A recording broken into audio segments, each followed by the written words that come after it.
Hello. Well, welcome. Yeah, I hope Jet comes to the stream too. It would mean a lot. It would mean the world.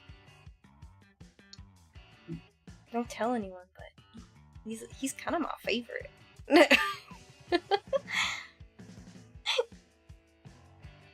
Oh, what? Sorry. Oh, hi, Super Duper. Welcome. Hello. Did I mention Super Duper that you're my favorite?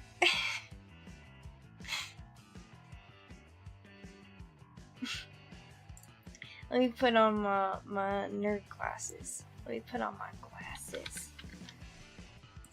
Get all smart up in this biz.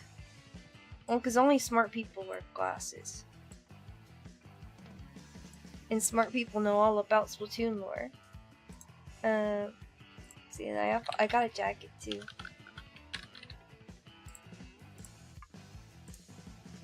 Put the coat on. There. Now I am very smart. Behold. Just like the teachers, the bad boys are always the favorite. I know. It's always like the loud and annoying ones. It's like he's a good challenge. I don't know. Isn't that weird how that always works though? Like why? Why is it that way? Why? I work so hard and I'm so nice. Why don't the teachers like me? I just want nothing but love and respect.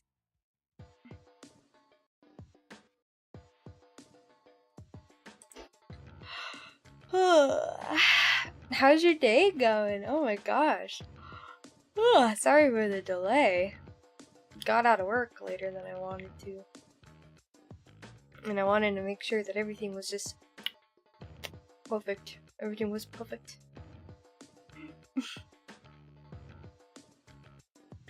I mean, I'll tell you what, I'm so excited about this. I made myself some tea because I'm like shaking because I'm like so excited to talk about this because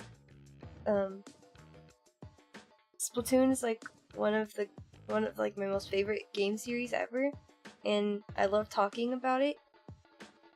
Especially because not a lot of people really know a whole lot about it, and so it's really fun to be like explaining the funny Squid Game to people.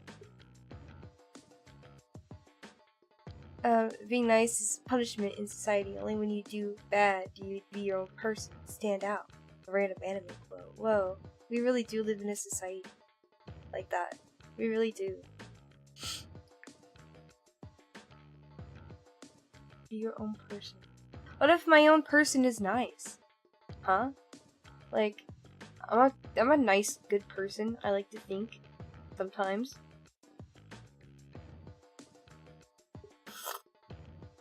And what has that gotten me?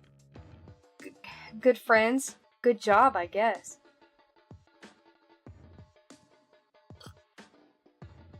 I'm gonna let you finish, but I need you to pause stream for an extra 2 minutes. We need more people here. Yeah, no, I was gonna wait a little bit. No problem.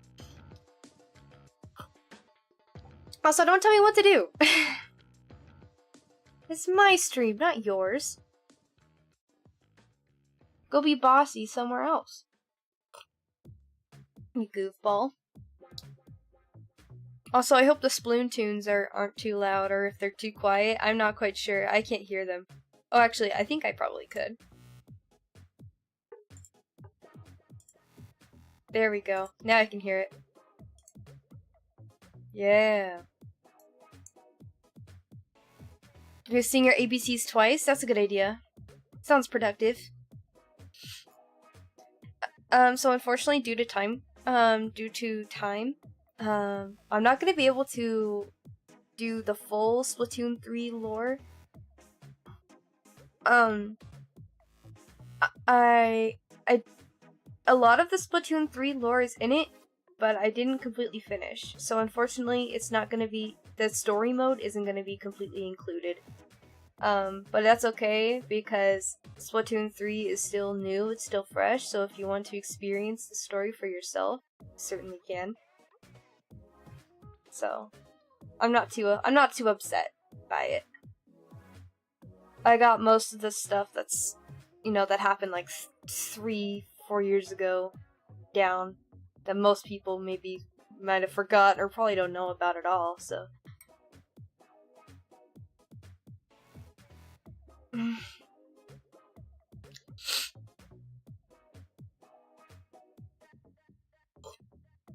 I got some tea here today.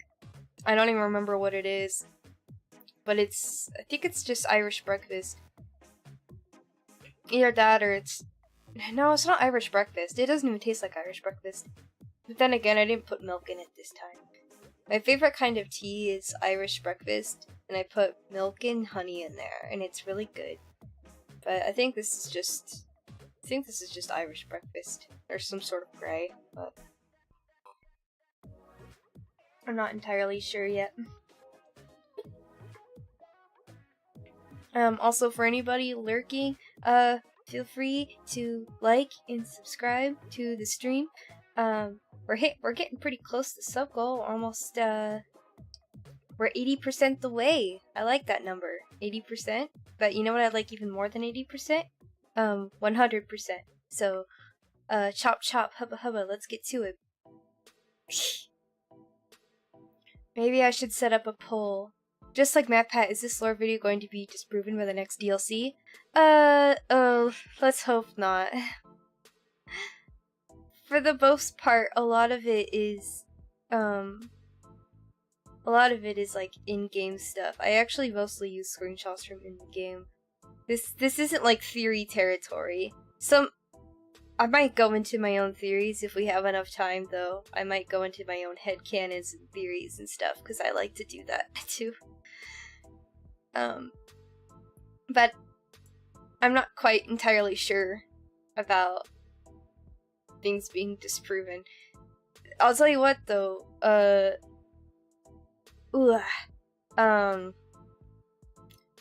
latest one, Side Order, it kind of, like, recontextualized a lot of stuff that I didn't really expect it to.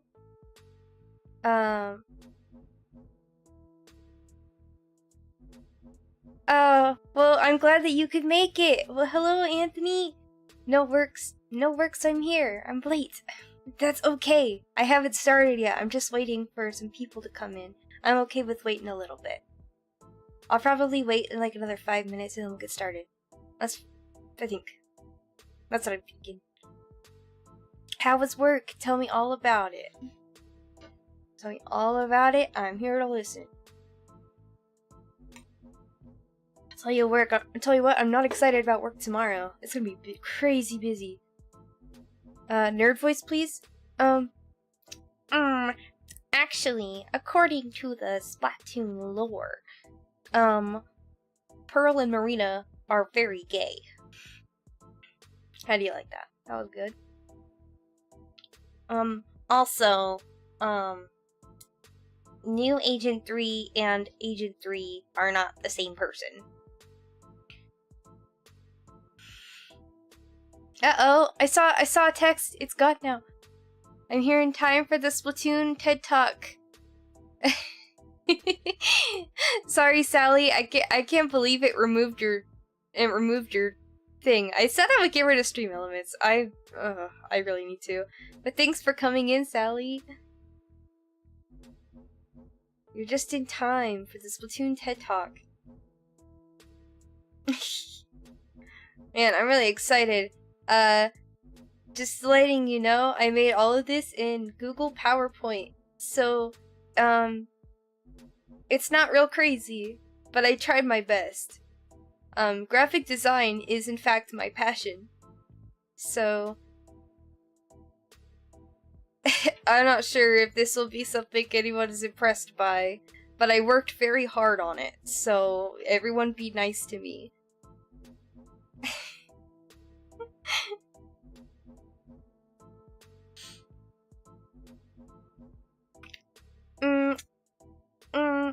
Facts don't care about your feelings.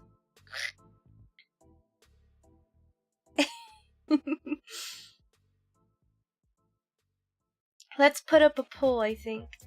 What should we say? What should we do? Let's start a poll.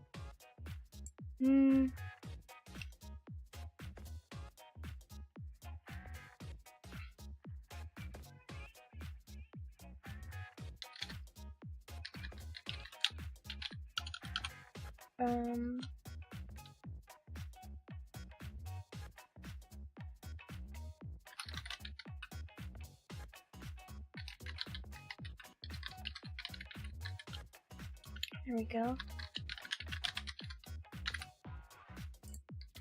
Splatoon. 2, 2, 3. There we go. I got a new poll. Which Splatoon is your favorite? That's how I wrote it. Your favorite. We got Splatoon, Splatoon 2, or Splatoon 3. There. My favorite's probably Splatoon 2. I really like Splatoon 1. I think the maps are the best in Splatoon. But I like Splatoon 2. I just kind of like the story a little better. I like the characters more. Do I have a favorite idol? Pearl. Pearl's my favorite. I love Pearl.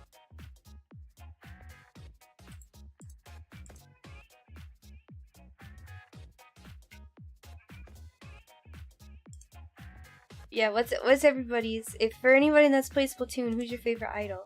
Mine's Pearl. I like Pearl. A funny story. When they had the Off the Hook trailer. Hi, Plush Marie, welcome.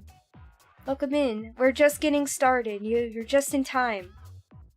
Fun fact: when Splatoon 2 got announced and they showed off the Hook, I thought I was mad because I thought that Pearl and Marina were trashy. I thought they looked trashy.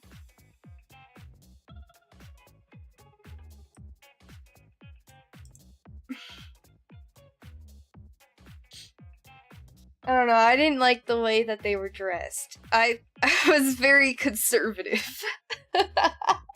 I can't pick between Pearl and Fry. They're both so awesome. I love them. I love them both. Nice promotion to convenience people to buy Splatoon 3. Thank you! Am I doing a good job, Nintendo? Please notice me. This stream is really just one big advertisement. You know, I would actually like to do some more lore streams too. If this one goes well, maybe I'll make a Kirby lore as well. I like Kirby lore. That one goes hard. Okay, are we ready? Cause I'm ready. I think Shiver is good. Oh, I like Shiver. She's sassy. I watch a Kirby lore video. I don't know much about Kirby at all. Yeah, Kirby and Sonic. Sonic lore? Lore time. Okay, are we ready? Alright. Here we go. Splatoon lore. No, I'm not crazy. Presented by me, Cecily Policino. That's me, that's my name. Okay. Okay, so again, spoilers ahead for Splatoon 1 through 3 story modes and Octo expansion DLC. Okay? So if you don't want spoilers, skedaddle. Get out of here. You can come back another day. No big deal. Alright. So part 1, the flood. Here we go. Okay. So fun fact about Splatoon is that the world is actually our own in an alternate future. So it's like a dark timeline. And in this world, World War 3, 4, and 5 have already happened. According to this comic here from the Splatoon art book. And everyone went into there was a great flood, and and it mostly happened because of all the wars that were happening. I guess apparently there was a nuke that was just strong enough to just blow up the entirety of Antarctica, or like the polar ice caps, and just destroy everything. Let me guess, Germany? I don't know. I don't want to name names, okay? All I know is that there was a big war like that happened a bunch of times, and it happened so much and so badly that the entire world flooded. So everybody escaped in like these pods.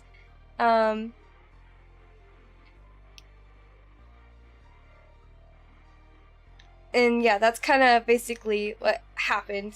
Also, you see right here, there's Judd. So, fun fact about Judd. So he was a cat back in the human times, and he was so good. He was so good at judging. He was the best judger that ever judged. That during war, they used him to help with war strategies. And so he is very important. He's so important that they put him in his own cryotube and made sure that he got to live forever. Okay? And yes, Judd does in fact live forever.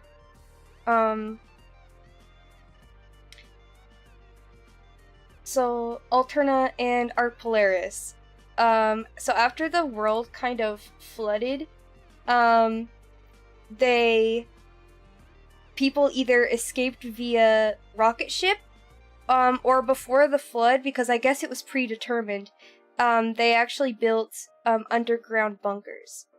And so Alterna, which we're going to talk about first, was one of those underground bunkers.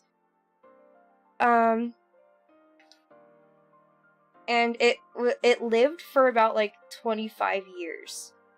It lived for a while. In Alterna, they left the scientists in charge for best survival, because they're so smart. The scientists invented these crystals that they found like within the anatomy of the squids, liquid crystals from the bodily fluids of squids. So they created these crystals that could basically read minds, and they used it pretty much to help make sure that no one goes insane because they're trapped underground. So they would use it to like line up the sky to make sure that the sky has like, that the entire bunker has like a sky kind of, so it looks like they're not underground. And then they had a bunch of like architecture that was like very nostalgic, like Maui statues and things like that, to like kind of just to give humanity hope, and they like 3D printed those. Honestly, Judd would be a pretty good Splatoon soldier. He has no ink. He can't be splatted. It's true. And he has the best war strategies, and he's the best judger that ever judged. And then eventually, so they live for a while, right? 25 years, that's enough for like the next generation of people to come in. This next generation of people, you can imagine, have probably never ever seen what the actual surface looks like. So their whole thing is we're gonna build a rocket ship out of Alterna, and we're gonna try and re-inhabit Earth. Okay, that's what their big thing was. So they've made the rocket, and the last generation is just like, dudes, this isn't a good idea. Like, you shouldn't, like, it's not good. But they, the new generation didn't really listen, and so they built this rocket ship, and it lifted off, and it was going well, but then it had completely destroyed the walls of Alterna. Like, it was just, and the entire bunker just collapsed. Like, honestly, great idea, guys, great idea. So everyone either died from the impact, or like the crystals like caused them to wither away. I guess apparently the crystals are like deadly, or like the liquid is like deadly, and so yeah, people either died from like the destruction of the building, or they just withered away with time. And so that's what happened to Alterna. And then there's Arc Polaris, which was a ship. It was made as a scapegoat. So they sent Arc Polaris to kind of travel through space to find another inhabitable planet, kind of like in WALL-E, actually. And they were traveling for a long time, and they had a bunch of people on there and a bunch of animals, including this bear, which he will be important. This bear, and he's like a test subject. He's like bear number 3 or like animal number 3. And I guess apparently he's like immortal too, because he's been conscious the whole time. He was not. What is inside the walls? The walls are lined with the crystals that they got from the inside of squids that allow the crystals like read minds and make dreams come true. Like these guys are running on hopes and dreams. These magical crystals that reflect hopes and dreams. It's pretty magical, actually. So yeah. But anyway, this bear is freaking immortal because I guess he was conscious the whole time, and I guess Arc Polaris was actually traveling for like thousands of years before it finally crashed. It accidentally got out of its voyage. It got destroyed on its voyage, and so they had to actually turn back around and go back to Earth to get it fixed, because it was the only place they can get it fixed. Which is really stupid, because it's like, because then, like, as it's going to Earth, it runs out of fuel. It just runs out of fuel. Like, if you have a journey that you have set up for thousands of years, and you turn back around, you didn't even check to see how much fuel you had left in your rocket ship, dude? So, yeah, so they end up, like, going out of orbit. Everybody dies because they're just out in space, floating around. And eventually, it's like, as it kind of goes out of orbit after thousands of years, it lands back into Earth. It crashes back into Earth. And that's what later becomes Inkopolis in Splatoon 1. Okay? Okay. Alright, so this is where our cover characters come in. Okay? So the Inklings. This is how they evolve. Okay? Stay with me, guys. Okay. Listen closely. So the crystals from Alterna, anything happens and then they all just died. Yeah, everyone just, bad things happen, everyone dies, okay? There's no hope. Everyone dies. Okay, so the crystals from Alterna, basically, when Alterna got destroyed, all the crystals and all the liquid and have all made its way into the water, into the ocean. And I guess apparently by some magical miracle, the sea creatures in the water could actually withstand the crystals. They kind of used the crystals to evolve into their own special form of humanity. It also, I guess apparently the magic crystals shorten the evolution period to only a few thousand years, so that's cool. And I wrote, these bitches be running on hopes and dreams. Basically, I don't know why, but the crystals can store like data or something, so they have all this human data of all the humans' hopes and dreams, and that's why Inklings have so much human characteristics. They do, yeah, I see in the fourth picture, 1, 2, 3, 4, they don't have human parts. No, not really. Not really.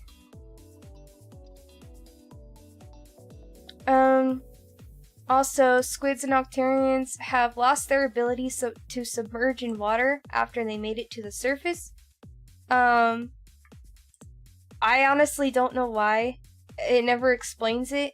I think it's probably just a trauma response. I honestly just chalked it up to a trauma response from making it one way to another way too quickly, and thus they just simply just can't touch water anymore. So this video I watched, this guy, his name is Rizarone on YouTube. Basically, he quotes, their new bodies couldn't handle the water breaking through their cells, so when Inklings left the water, they could never come back. I guess, yeah, that's it. No Octo-Uzi, no, none of that. They don't got that.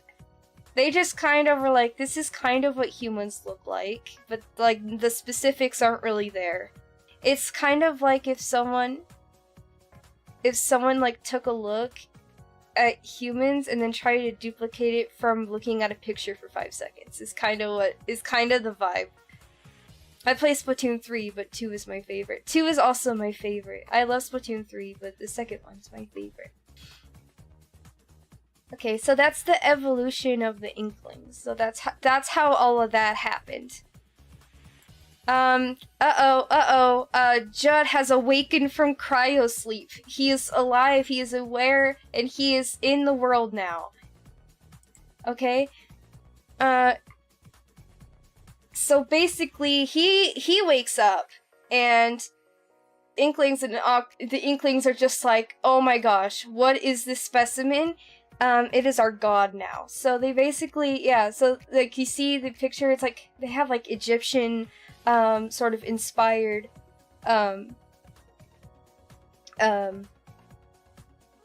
cultures, I guess.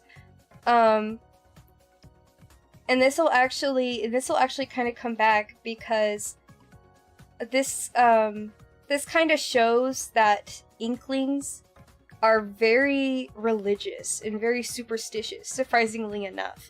Religion is not something that's talked about, but it's actually alluded a lot in the games. Judd isn't a human, he's a cat?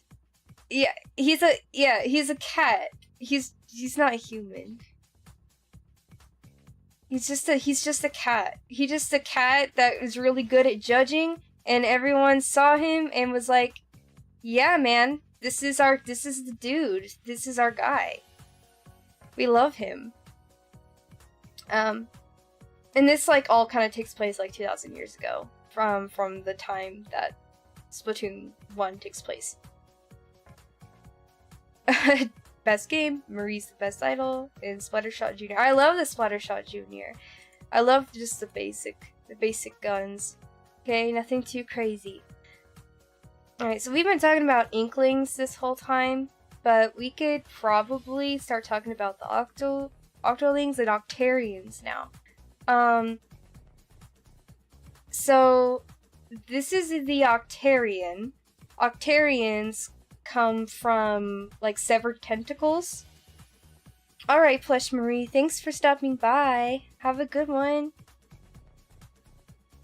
So Octarians are like severed tentacles that kind of gain sentience. But they're kind of like subhuman. They're kind of like, they're very brain dead. That's just a banana with a propeller. That is, I mean, that's pretty much it. Yeah, they're just little guys. They just do what they're told. Not very well, but they do it. And they just kind of exist. They're small, they're lifeless, there's nothing special about them, they do not spark joy. And they cannot change forms because they are only tentacles. They are only part of the equation. Meanwhile, we have the Octoling, not the same as the Octarian, please don't get these two confused, that is very similar to the Inkling, where it's, you know, a humanoid, it's intelligent, actually way smarter than Inklings. They're very smart. Kind of just like in real life. Like, honestly, I think that once Octopus, like, become like self-aware, I think we're screwed. Also, no, please, she's 14. Everyone calm down. Let's see.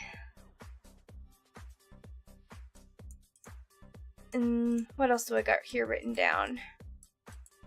There we go. Octarians aren't able to reproduce on their own, and are thus created by cutting off a tentacle from the host. Their intelligence and rank are linked to how many limbs they possess, with high-class Octarians possessing more limbs. So basically, the more limbs, the better. It makes them smarter. Does Splatoon take place in the Mario universe? No, it does not. Theory debunked. Splatoon takes place in an alternate future that is our own. I want the banana, not that octo. Oh, okay. Oh, okay. Gotcha. No, that's fine. That's fine. And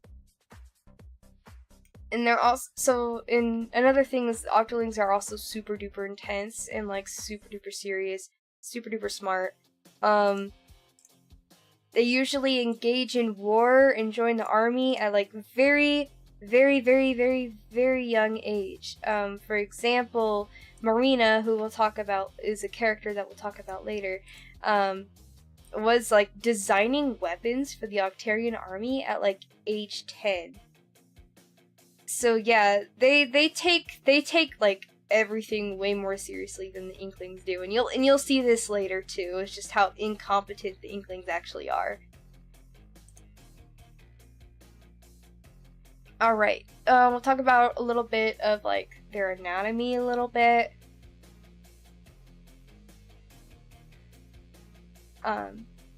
Yeah. Meanwhile, I guess in comparison, here's the Inklings, where they're very simple, very stupid, very selfish, very violent.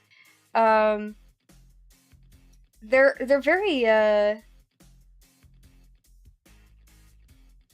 yeah, they're just not very smart. When you look at the Octolings versus the Inklings, they're not very smart, and you could see that as it kind of goes along when we talk about the Great Turf War.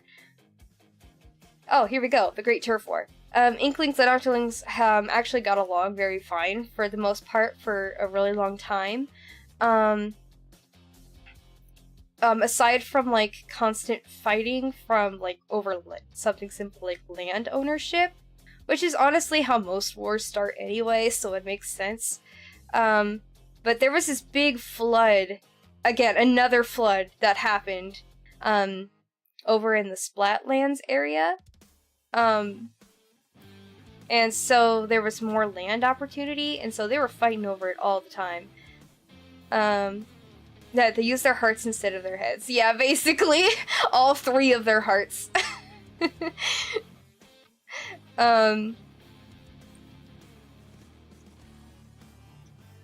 play as an Inkling, I couldn't fathom playing as an Octoling. I also play as an Inkling.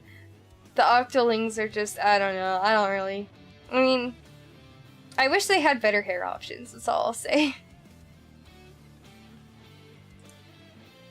Alright. So, the Great Turf War. So, Turf War and Great Turf War are not the same, so please don't get them confused as we go along. So because of this, constant fight over territory, Inklings and Octolings got into the Great Turf War, which lasted for about, like, 2 years. It's actually kind of brief. So, it has a lot to do with hair, yeah. So, in year 1, Octarians are just absolutely kicking butt. Okay, they're spanking the Inklings right now. Mostly because the Inklings are just really lazy. They actually in one of the Sunken Sea Scrolls in the first game, they talk about that the Inklings fell asleep. And so they never could wake up on time, and so the Octarians always had the advantage. And very familiar. Also, the Octarians had things called the Great Octa Weapons, which if you played Splatoon 1, the Great Octa Weapons are the bosses in the first game. So you can see why the Inklings were just spanked. Alright, so then we got year 2, Inklings sat down and were like, okay, we need our get our act together. So they formed the Squidbeak Splatoon, which was comprised of the captain, Cuttlefish, Moses Schellendorf, who was in charge of like weaponry, and they actually ended up getting Judd on their side. Which, if you know anything about Judd, is that he's really good at judging, okay? Alright, survivors, see you later. Go get that charger, boy. So, after Squidbeak Splatoon formed, then the tides turned. The turntables, okay? The Inklings had won the war after year 2. They chalked it up to because they have more tentacles, but I don't think that that's the case. I've also got a note here that says, comic reveals some pretty brutal weapons of mass destruction that the Inklings had, and so I guess they just decided to stop fucking around. And I wish that I could find images of the weapons of mass destruction that the Inklings have. I just simply didn't see them. So, fortunately, it's going to be a mystery. But they were pretty bad. And so after the war, the Octarians pretty much ended up having to live in the underground bunkers that they found, which, ho ho ho, those humans made those underground bunkers. So they're actually very similar to Alterna, where they have fake skies, and everything's underground, and floating things. What do you mean, ahem 11? What does that mean? What does that mean, ahem 11? I don't even know what that means, friend.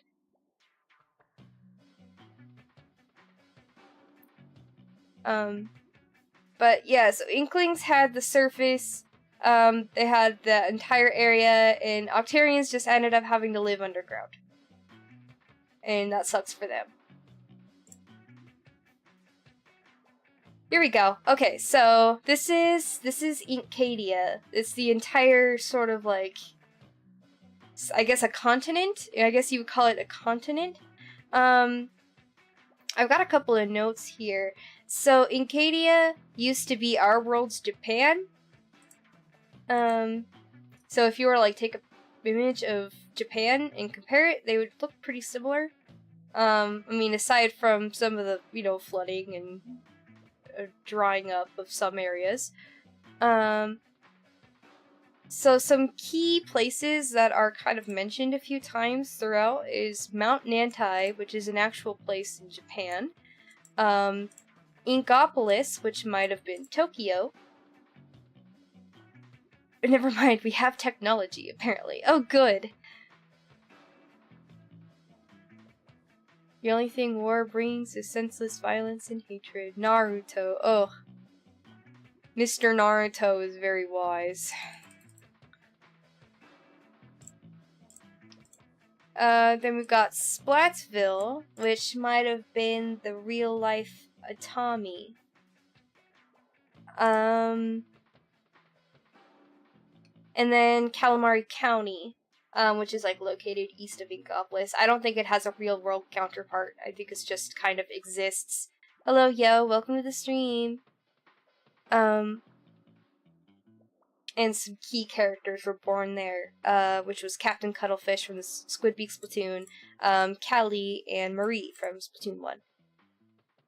Alright, or now that we're familiar with the world, the beginning of Splatoon, and how it all began, we're just gonna breeze right through, the first game. The plot of the first game, okay? Let's go. Alright, so, Splatoon 1.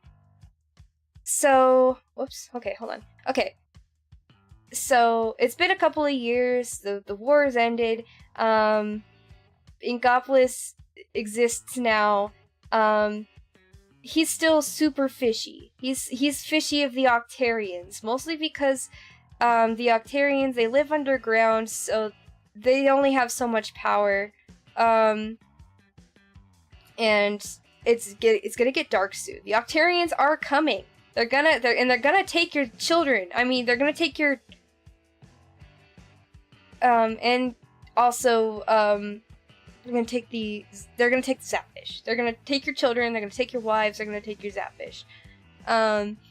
Which Zapfish is provides power to Inkopolis and actually a lot of cities in Incadia. So those are important. So Captain Cuttlefish, he's like, yo, the Octarians are gonna steal our things. In which the Octarians did. They came out in the middle of the night, they swept up the Zapfish by some sort of miracle. I have no idea why. The Zapfish is ginormous. I have no clue how they would have done it without anyone noticing, but they did. And so Captain Cuttlefish is like, I gotta go find someone to help out. And so he hires Agent 3, which is our character that we play in the first game. And so, yeah, that's that. He hires Agent 3. Agent 3 goes through all the trials and fights the Octarians to get the Zapfish back. Later on, Captain Cuttlefish gets kidnapped by the Octarians, so we gotta go save him.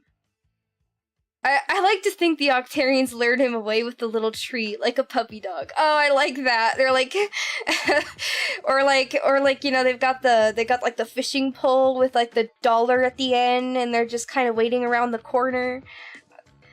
I love it. I love it.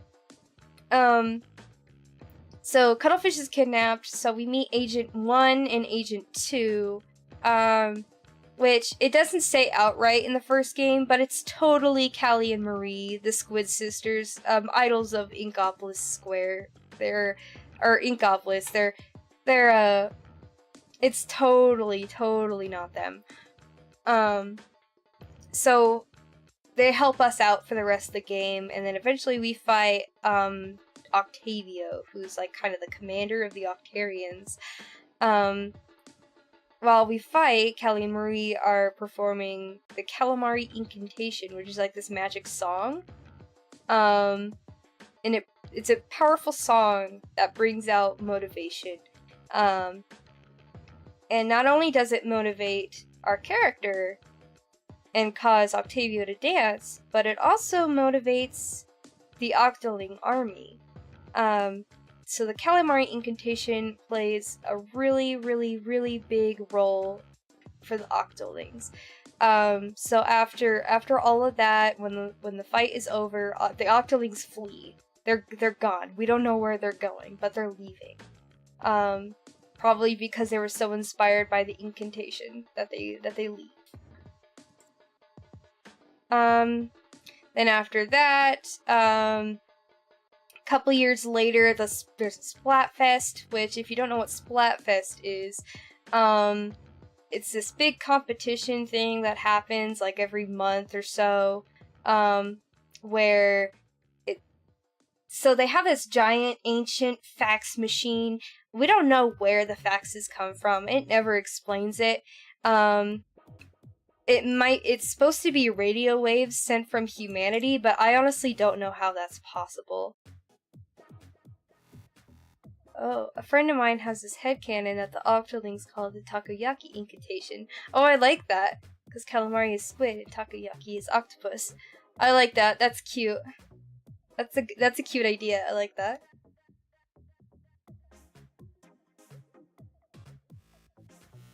So they've got this fax machine. It sends little slips. It's from humanity, supposedly. We don't know how it is, but it is. But there's the Callie and Marie Splatfest, which is like this big competition. You can pick Team Callie or Team Marie. And they've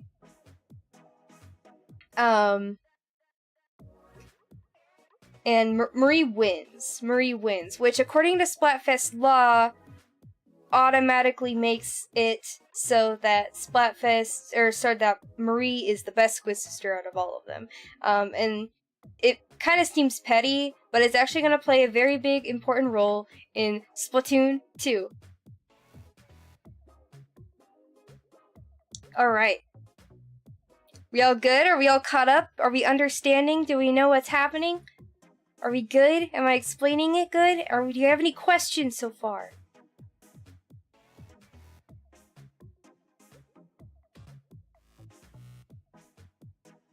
Okay. Are we having issues? Oh, I see it. Okay.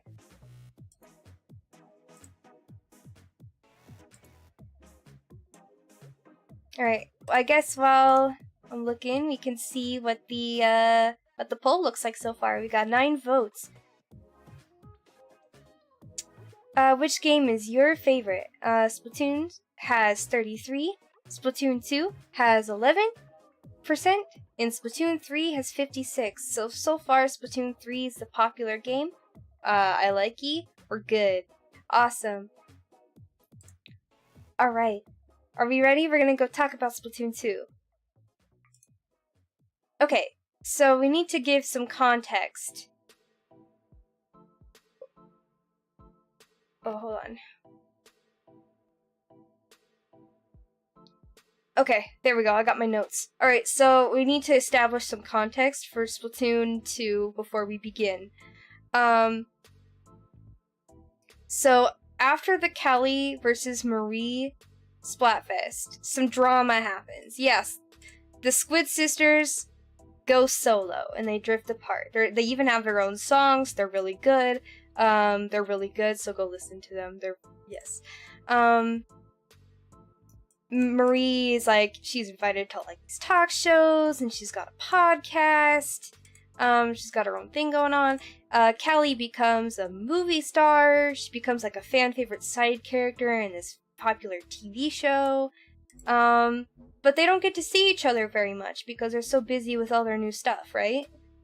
But Callie's finally made some time to go and see Marie. But like, Callie kind of gets the wrong idea because she sees Marie and another character whose name is Krusty Sean. They're hanging out, they're having lunch together. If you know anything about Marie, Marie is like very reclusive, very shy. So to see her hanging out with somebody is very odd, or very different. And so Callie kind of got the wrong idea about it, and so she's like, oh, she must be better off without me because like now she's like making friends and stuff. Which I'm like, come on, Callie. Come on. Really? Like, like, let your sister just, like, she's just improving as a person, and you should be proud of her.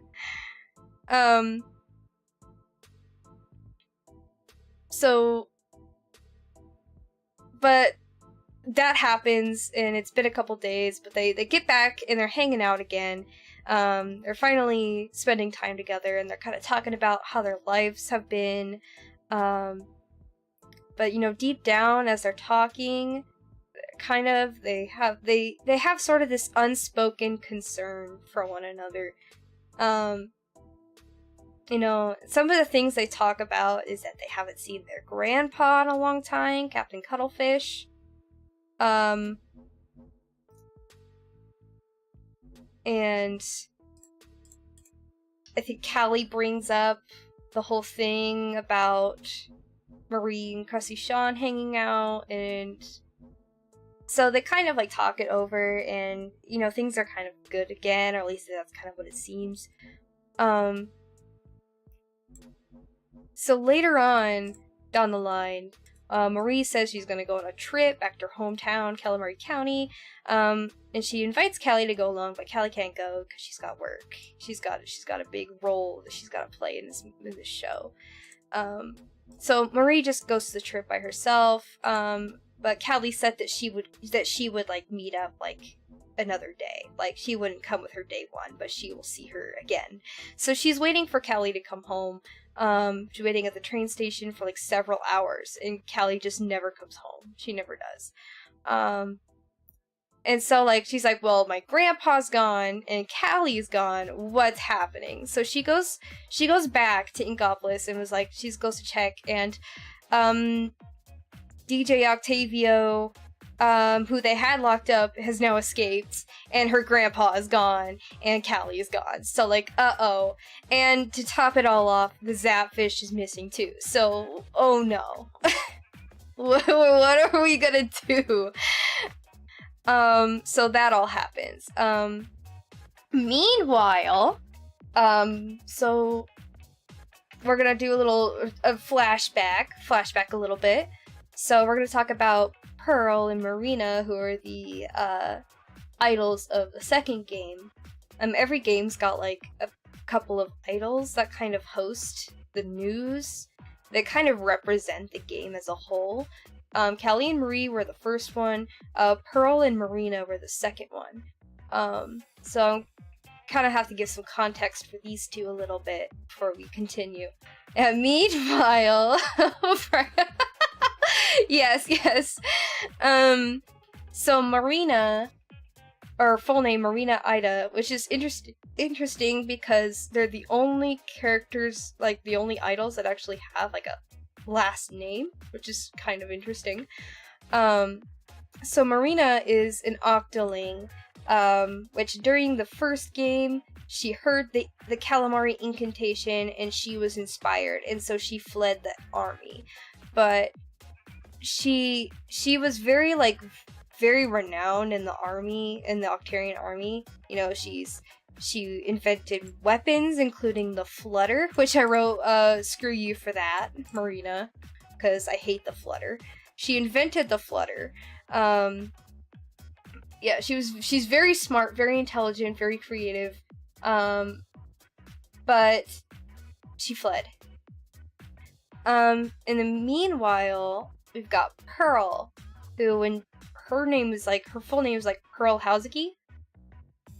And she has she's kind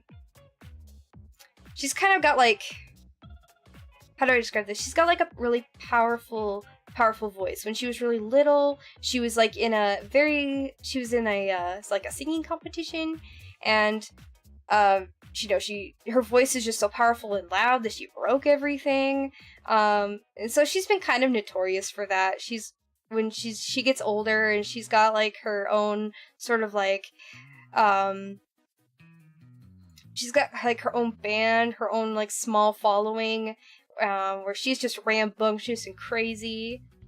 And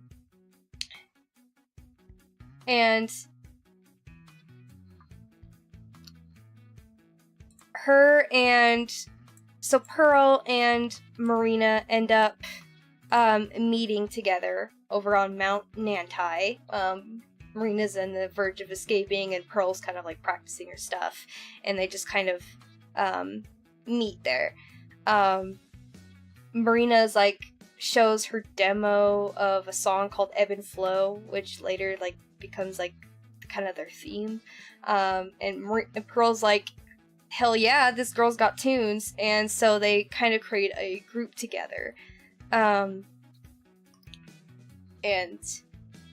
they're yes, thank you, mods, thank you. But they kind of come together and they make their own band, and they become really popular as Off the Hook, and they become so popular that they're now the hosts for Inkopolis Square. And so that's Pearl and Marina. It's happened the past couple of, oh my god. It's happened the past couple of streams. I'm sorry, everyone. I'm not sure where it's coming from, honestly. Okay. I forgot that I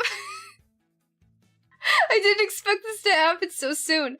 Okay, so we've talked about Pearl and Marina. We talked about Callie and Marie. A little jump scare. Yeah. We got while all of that's happening, between the events of Splatoon 1 and Splatoon 2, an awful, horrible lab experiment goes wrong where an evil clone of Judd comes out, where it's a little baby Judd. He comes out, and he has an inferiority complex, he's sassy, he hates his father, he resents him for creating him, and yeah, basically Lil Judd is a clone. So for anyone that's ever wondered how the heck does Judd have a son, it's just Judd's evil clone. That's it. That's how that happened. I just love talking about Lil Judd because he's just a monster. And he's also far more intelligent than Judd. I just want to let everyone know. He's very smart. He can take over the world. Okay, we're ready. Splatoon 2 story time. We're talking about the story now. So, Marie, she comes home. Yeah, he's such a menace. I love him. I know, he really is. I love him.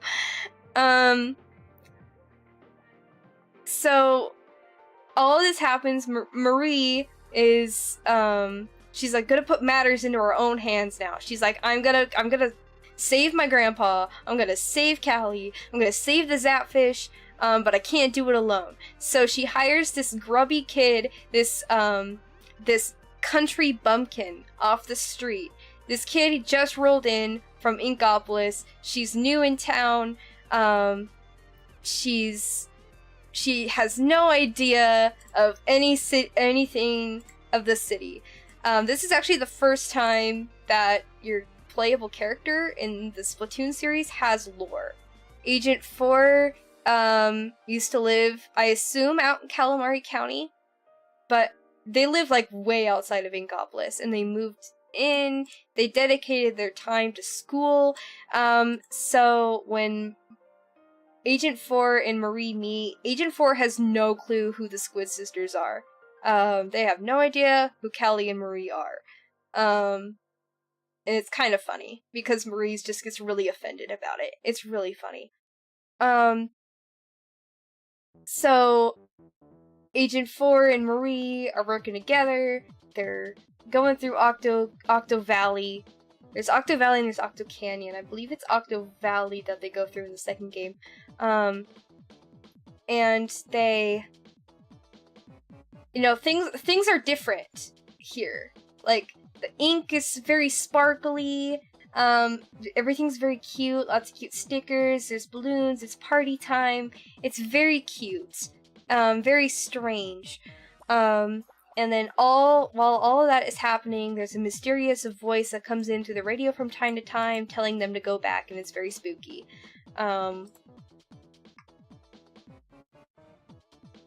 Alright, and then we get to the final boss. We find out that Octavio has used brainwashing glasses on Callie, and she's sexy now.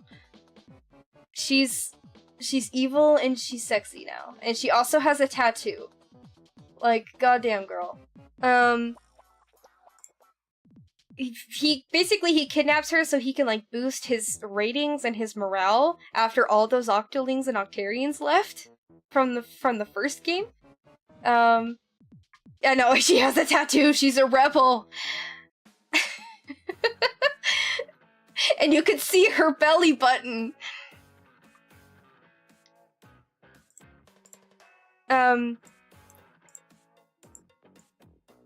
And I guess apparently the Octarians are they absolutely are in love with Callie. They love Callie. That's why they kind of allowed for the ink to be sparkly and all the cute stuff. And kind of a cute thing I found out is, like, some of the bosses in Splatoon 2 actually have, like, Callie merch. Especially the Octo Samurai. If you look, his coat's got, like, patches where it's, like, Callie. And it's very cute. So Callie is evil, so we're fighting her and Octavio together. Marie shows up, coming in clutch with the low tide ink, which they never explain, by the way. Like, what the hell is low tide ink? Like, I'm guessing it's like maybe some sort of like medicinal thing, but they never really explain it, and it never comes back up again. But she's like, I'll shoot her with my low tide ink, and I guess by some sort of magic that works. Callie and Marie reunite, they're happy, and they sing the spicy calamari incantation, which is basically the calamari incantation, but spicier. And the day is saved after they destroy Octavio a second time, and it's awesome. Alright. And then all of that happens, all at the same time, this new company opens up, and it's called Grizzco. I assume it's maybe a low saturation ink that doesn't actually injure her and just knocks the glasses away. Oh, maybe. Yeah, like maybe it's like, yeah, maybe it's just not as like thick and it's like more gentle, I guess. I'm not sure. Yeah, no, that makes sense. I can see that. So Grizzco Industries opens. By a guy who calls himself Mr. Grizz. He only talks through a radio, so we don't know who he is. All we know is that his name is Mr. Grizz. And he claims that he's creating a better world for Ingopolis through Grizzco. We're collecting a bunch of eggs, from this group called the Salmonids, and we're basically just terrorizing this group of salmon. And I guess I could talk about the Salmonids a little bit. I have some notes here. The Salmonids are like they're very feral. They're like, I think, like the third major species of Splatoon. And they're very feral. They're very, I guess apparently cannibalistic, I found out. It says Salmonids thrive off eating each other and see it as honorable. Like, to eat each other in war, it's crazy. Hi Josh, welcome! Hello, hello! It's good to see you.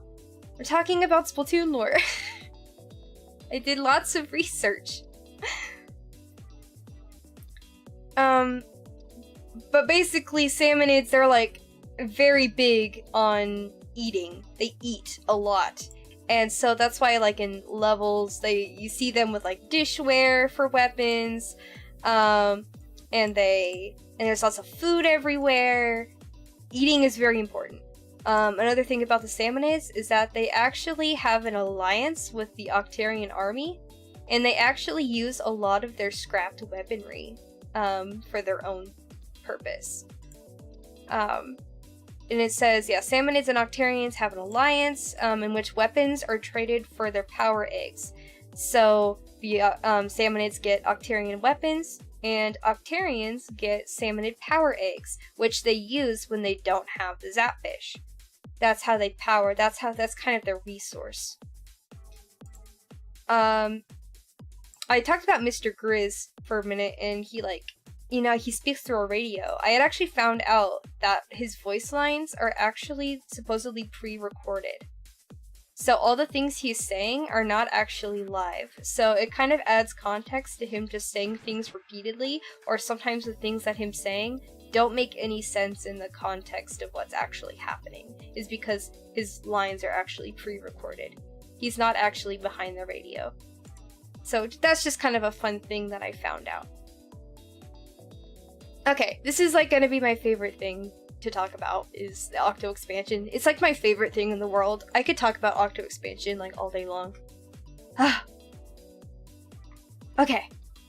So Octo expansion. So Octo expansion takes place between kind of between Splatoon 1 and 2.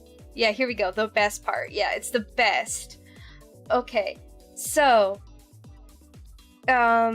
Kelly and Marie were talking earlier about how their grandpa's been gone for a while. The last that they had heard of him was he left a note saying that he was going on a research trip with Agent 3, the main character from the first game, and he's gonna be gone. He might be late for dinner. but we know that he doesn't ever kind of show up for a long time, and it's actually concerning.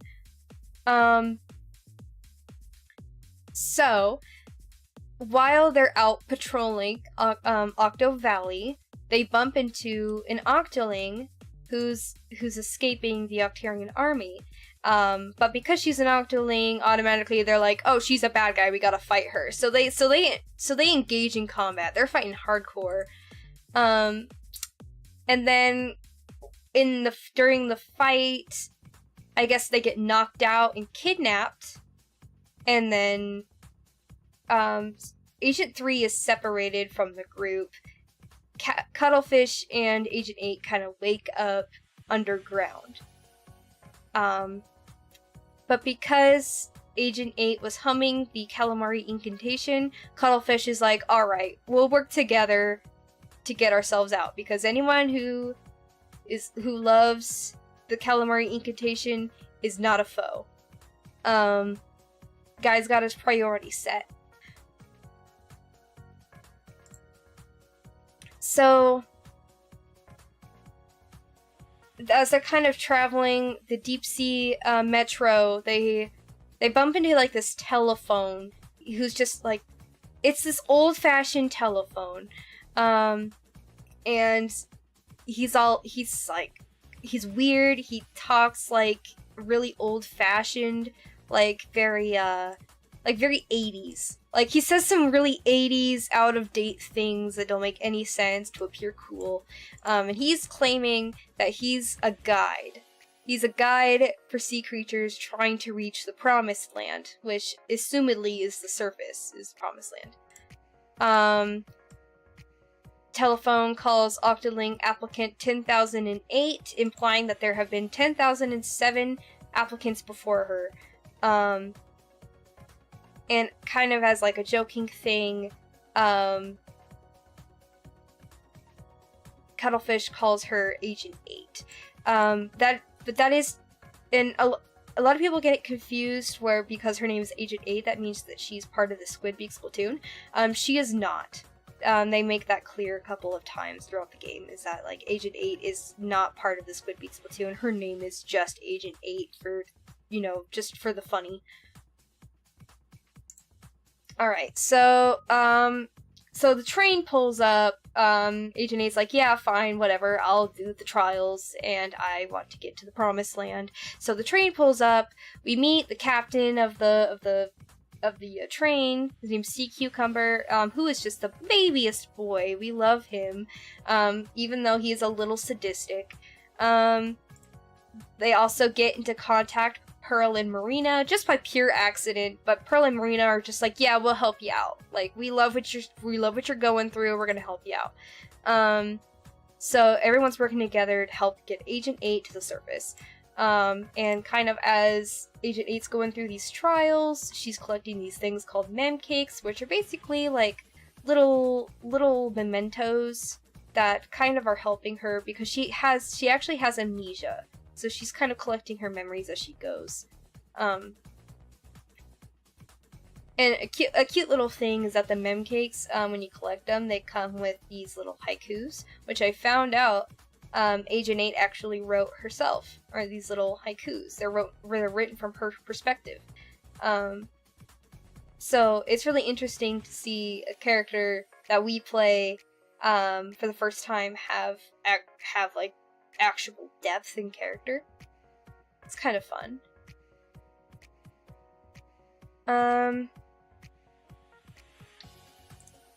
And not only does she collect these mem cakes, but she also has to collect these things called thangs.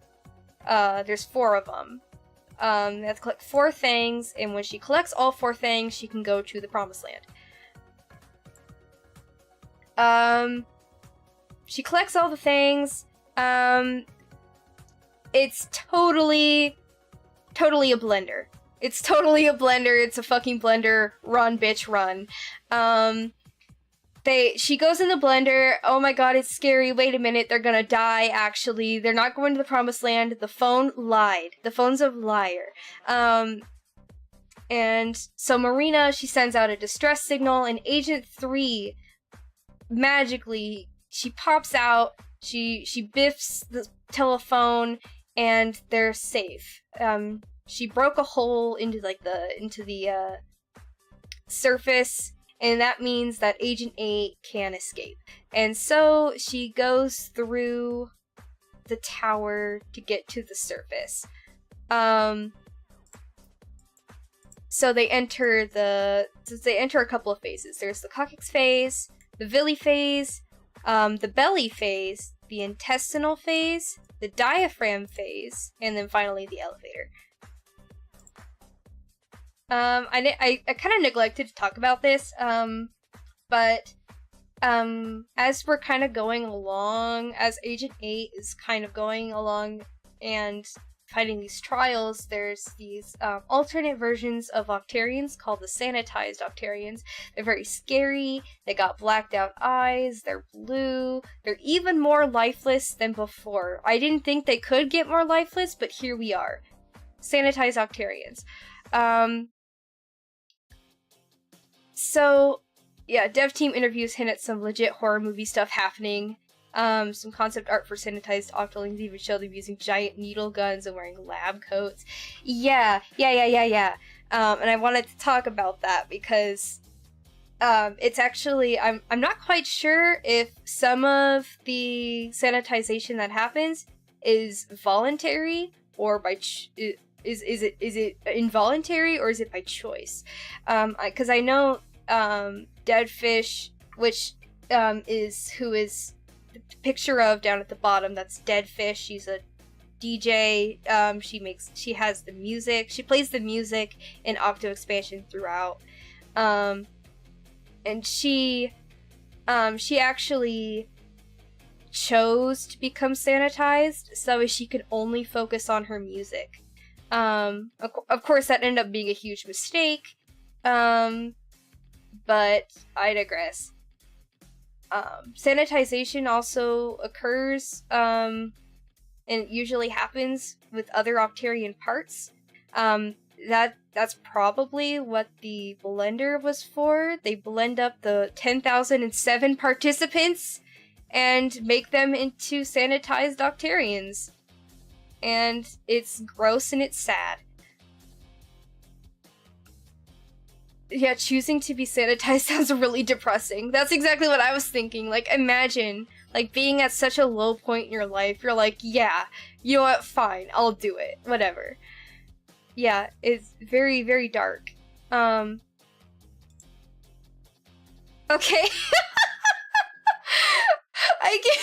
I keep forgetting when I set these up.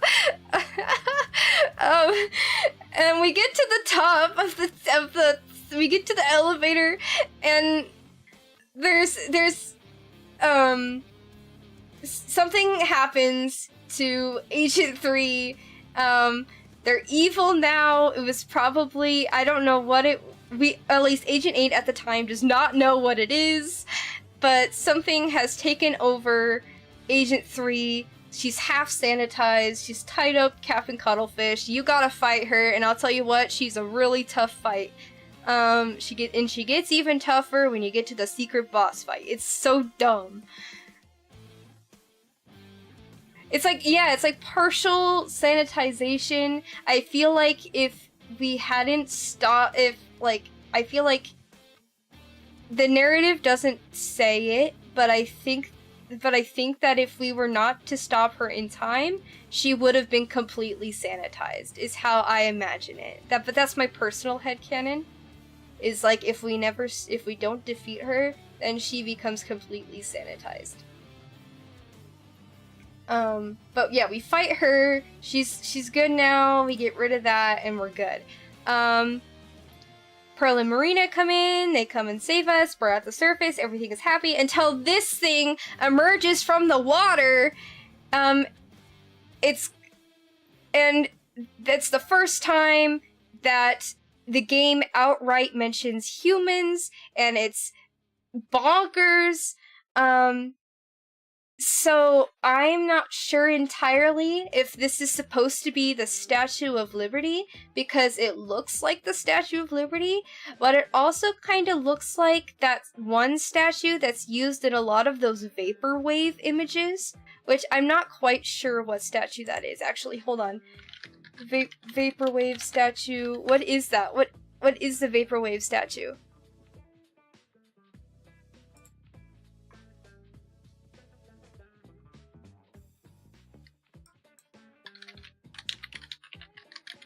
What is the vaporwave statue?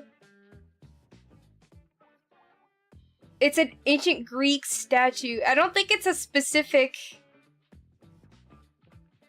I don't think it's an actual statue. I think it's kind of just a mix of a bunch of different ones used in vaporwave. Whoops. Uh-oh. My notes are gone!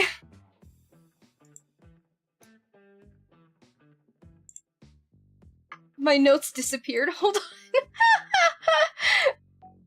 But it's implied to be the Statue of Liberty. It's got a giant gun inside of it, and it's being commanded by the telephone, who introduces himself as Commander Tartar, who is actually an AI created by a brilliant professor, or so he says. We don't really know who that professor is. It's never explained, but I guess how funny would it have been if it was the statue in Rio? Oh my gosh, like the one of Jesus? That would actually be really funny. It was like it's like Jesus, but he's got like, you know, the cross position, and he's got the gun coming out. Oh my god, that would be so funny. Oh, so in the game right now, we are in the final boss of Octo Expansion, which means we're getting pretty close to the end of our presentation, as I am pretty much avoiding talking about Splatoon 3 simply for time. Yeah, we're nearing the end of Octo Expansion. So Commander Tartar is an AI created by a brilliant professor, who we don't know much about, but apparently, the AI was kind of created to keep watch of whatever happens after humanity, and to rebuild humanity. And Commander Tartar doesn't like what it sees, okay? It thinks that this new world is stupid and trivial, and is doomed to repeat itself. So he vows to basically destroy the entire world and start from scratch, is his whole thing. Which, very flawed logic, but you know what, it's fine. It's fine. Except it's not, because the world is going to be destroyed if we do not stop him.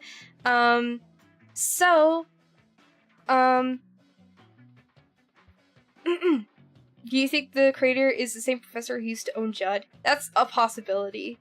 That's honestly a possibility. I actually didn't bring it up in the beginning, but Judd was owned also by a brilliant professor.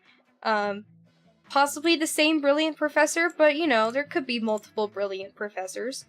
And that's probably why Judd is so intelligent. So, basically, we find out that this statue is actually solar powered. I don't have no clue where or how it would be solar powered, but it is. And the only way to stop it is if we completely submerge this bad boy in ink. So, Marina's like, I'll help you out, we'll spot some bombs, we'll completely cover this boy, and we completely cover it up, and it's awesome. And it's awesome. We're like, yes, we won! We covered up the whole statue, we did it. Except Commander Tartar is like, oh well, I'm still gonna shoot it anyway, and it's gonna destroy Inkopolis. It won't destroy the whole world, but it will destroy Inkopolis, and that's good enough for me. And so, he's gonna fire that shit anyway.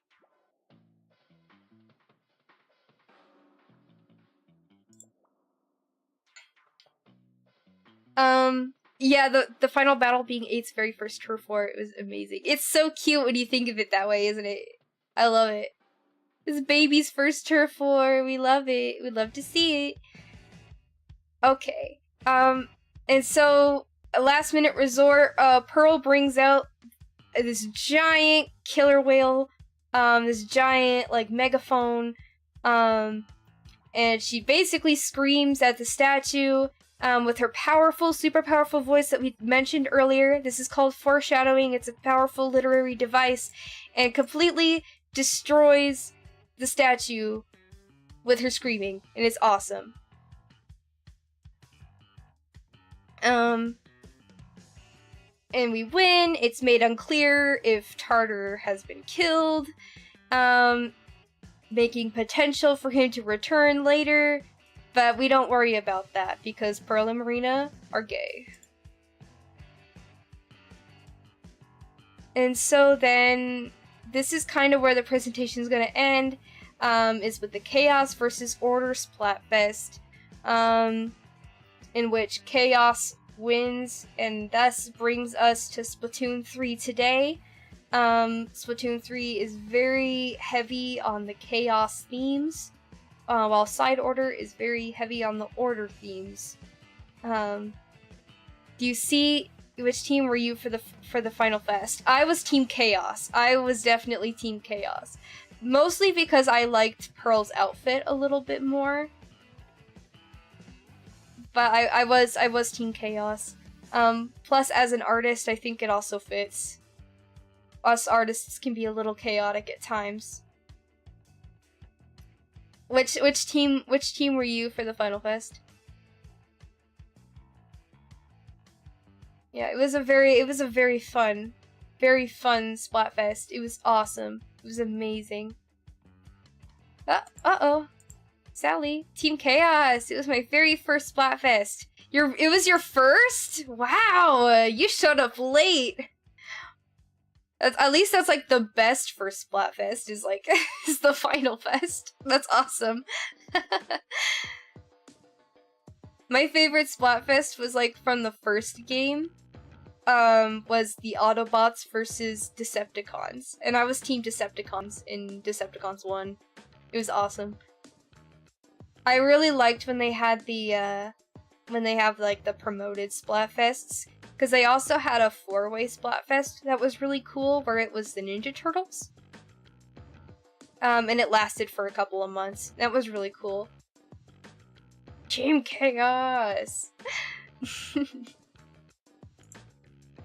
Alrighty. And then I have some more fun facts that I found while I was researching that I thought I would share with you guys a little bit. So one is I found this picture from the art book. I actually own the Splatoon 2 art book and the what was the Octo expansion book called? It was like the Haikara Walker. Yeah, the Haikara Walker. I own the Haikara Walker, but it's only in Japanese. And by some magic, I found a English translated version, English translated PDF. If you want the English translated PDF, go to my Discord and I will post it. Discord plug. Join my Discord and I will give you the PDF. But in the Haikara Walker, I found a picture that shows Marina's art style, and I think it's really funny. Throughout the game, in Octo Expansion and in Side Order, you see these little drawings that Marina's made, where she has like this very like shoujo manga art style, and it's very funny and it's very cute. And my favorite detail is when she draws Pearl, she's got all these sparkles and flowers around her. I just think it's very funny. Also, I love this picture of Sheldon down at the bottom too.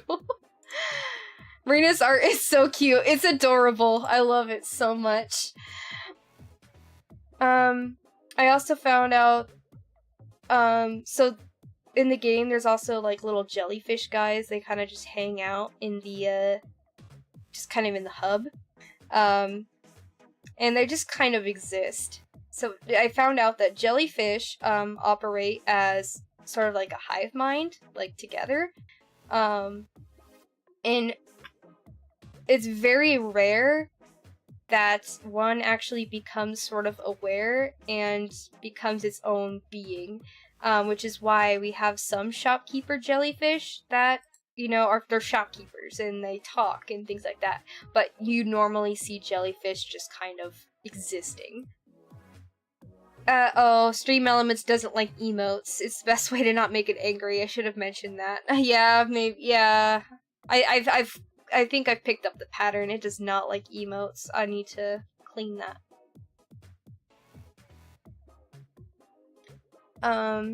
Another little thing I found, a little detail of source I found out was that, in Octo expansion, when the blender is kind of being built, there's like this sort of noise that plays, and it sounds like this weird chanting. Well, I found out that if you play it backwards, it's actually a New Year's countdown audio that's being played backwards. And I have no idea why it's a New Year's countdown, but it's really cool. It's just really cool. I already talked about this, that the mem cakes are haikus that Agent 8 wrote. And last but not least, which is the one that always shocks people the most, is that Pearl is actually the oldest of the idols, which in Splatoon 2, she's 21 years old. She's an adult woman, and she's the oldest. And I think that's my favorite fact about her. And yeah, that's my Splatoon presentation. That's all I could kind of muster up in time, was all of that.